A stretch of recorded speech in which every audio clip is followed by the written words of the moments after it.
I had a friend over, visiting one night. We were hanging out, talking and cutting up, as we usually did, when we started to hear Sky, my pit bull who was chained up in the backyard, start raising hell. We didn't think much of it at first. The longer it went on, the more she sounded frantic and scared. I finally walked out the back door and called out to her. I stepped off the deck that was across the back of the house and started to head across the yard toward her. I was a few steps in when I realized that she was backed as far toward the house as she could get. Like, she had the chain pulled completely tight, growling and snarling, staring at something just past the end of the garden shed. When I got out to her, I was talking to her and she wasn't hearing a word I said. When I bent down to undo the chain from her collar, I saw it. It looked like a huge, glowing, white angelic figure standing there. But the feeling I got from it was not angelic, at all. I pulled the clasp off her collar and in that instant, we both bolted for the house. We ran in through the sliding glass door and I slammed it shut and locked it. My friend was startled when I ran in like a maniac and started asking me what happened, so I told her. Needless to say, she stayed at my house that night. Several years ago, my dad had come to live with me. I had told him that strange things happened in the apartment sometimes. He laughed it off and thought nothing of it, probably thinking I was a nutcase. Several days later I had gone grocery shopping with my cousin. When I got back home, I found Dad sitting outside. It was very cold, but there he sat. I said, "What are you doing out here?" He said, "It's better than staying in there with her," and jerked his thumb toward the door. I looked at him like he ate a bug, and told him to help me get the groceries inside. He was hesitant, but since I was there, I guess he wasn't so scared. We put everything up, and he proceeded to tell me what had happened. He said, "I came in from work and went to the back room to see if you were here. I didn't see anybody, so I figured I would sit down on the couch and watch TV till you got home.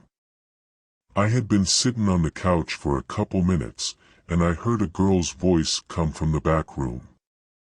Thinking I might have missed you, 'cause maybe you were laying down, or something, I went and looked again. I called your name, turned the light on, still nothing was there. I had a weird feeling, but I ignored it and sat back down. I heard her talk again, and when I looked up I saw her look around the hall corner at me. Freaked me out. I jumped up, threw my stuff down, and hauled ass outside.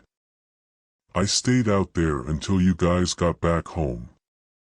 That was his story. As for me, I laughed and said, "I told you, things happen here sometimes." At this particular point in time, we had a really crazy household. I was living with my then husband, our 3 kids, and had 2 of my friends staying with us. We were partying a lot, and had several other people in and out of the house quite a bit. One evening, around 10:30, things were quiet, and the evening was really nice. One of my friends and I were sitting on my porch swing, just enjoying the peace and quiet. My kids were sleeping, husband at work, my other friend was gone, and we didn't have any other company over. We started talking about the strange things that would happen in our house, and how she had never had any paranormal experience, and so on. As we were talking she said, "I want to see something paranormal happen." The words had no more than left her mouth when the porch light went off. I stood up and told her to come on. She followed me in, and I flipped the light back on at the switch. She said, "What the hell?" and just as she did we heard something very heavy run down the hall and crash through my bedroom door. When we looked down the hallway, we watched my bedroom door slowly swing shut. Now, I kept that door closed and locked because our computer and stuff was in there, and I didn't want the kids messing with it. So not only are we watching the door swing shut, but it had been closed and locked until it was forced open. She turned completely white. I said, "I told you."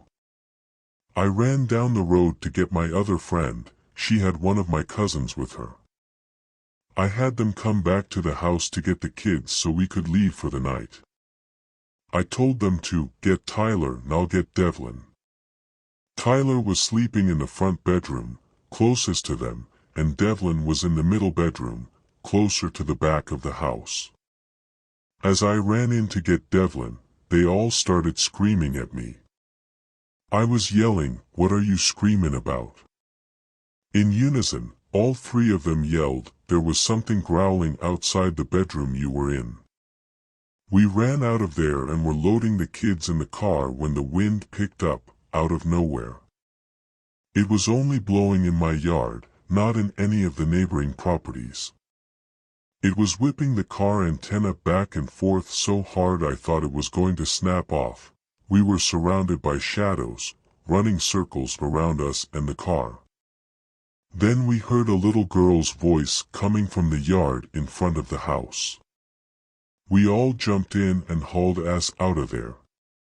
Needless to say, we didn't come home until the next day. If you have a true scary story, and would like to hear it on this channel, submit it to SinisterFido